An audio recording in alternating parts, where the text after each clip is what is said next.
My name is Brian Starzomski. I'm the Ian McTaggart-Cowan Professor of Biodiversity, Conservation, and Ecological Restoration. I'm in the School of Environmental Studies, and I study the factors that lead to the biodiversity patterns that we see in the landscape. Mostly working with birds and insects and plants, and on mountaintops and on the Central Coast.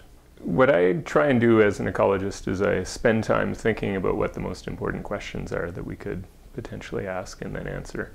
And so questions like, what do species do? What sorts of things do they give us in the environment? Do they give us timber? Do they give us clean water? Do they provide pollinators for crops? That sort of thing.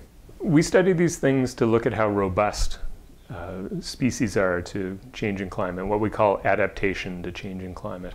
What species are we likely to lose as a consequence of climate change?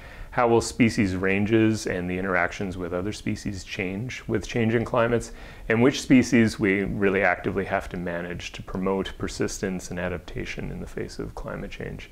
I think that despite the fact that climate change is happening at a higher at a greater rate and at a higher magnitude than it has in the past, that communities of species are generally pretty robust to changing climate conditions. We've changed other things, we've fragmented the landscape, we've polluted the landscape, but we know a lot about the way that those things impact species.